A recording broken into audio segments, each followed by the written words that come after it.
ભરૂચ સેવા યજ્ઞ સમિતિ દ્વારા વાલિયાના પૂરગ્રસ્તોને સહાયનું કરાશે વિતરણ. કીટ તૈયાર કરવામાં આવી.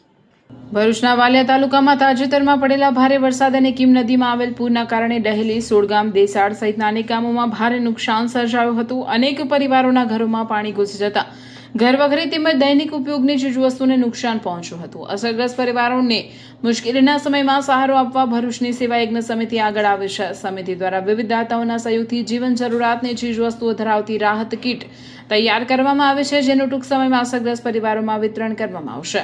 સેવા યજ્ઞ સમિતિ સંચાલકોના જણાવ્યા મુજબ માનવ સેવાના ઉદ્દેશ્ય સાથે જરૂરિયાતમંદ પરિવારો સુધી સમયસર રાહત પહોંચે તે માટે કામગીરી હાથ ધરવામાં આવે છે. સમાજના દાતાઓના સહયોગથી આવી સેવાકીય પ્રવૃત્તિઓ આગામી દિવસોમાં પણ યથાવત રાખવામાં આવશે.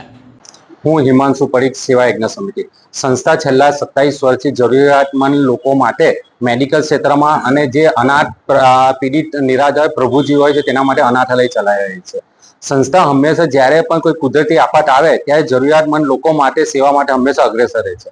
હાલમાં ખૂબ જ વરસાદ પડવાને કારણે ઘણી જગ્યાએ એવું પૂરગ્રસ્ત સ્થિતિ તૈયાર થઈ છે. ત્યારે ત્યાં વાલિયાના અમુક દેસાણ, ડેલી જેવા ગામોમાં ટોટલી પાણી ભરાઈ ગયા છે. ઘણા ઘરોમાં તો સામાન પણ નથી રહ્યો એમના ઘરોમાં. તો એવા ઘરોને આઈડેન્ટિફાઈ કરી અને અત્યારે 200 જેટલી કીટ બનાવવામાં આવી છે કે જેમાં અનાજ, વાસણો, પછી બ્લેન્કેટો એ બધી તૈયારી કરીને એમને kit hand to hand distribute કરીશું અમે કાલે જઈને. અને એના માટે અમારા પ્રશાંતભાઈ પંડ્યા, સેતુ ફાઉન્ડેશન અને ઘણા ડોનરો એના માટે અમને સપોર્ટ કરી રહ્યા છે.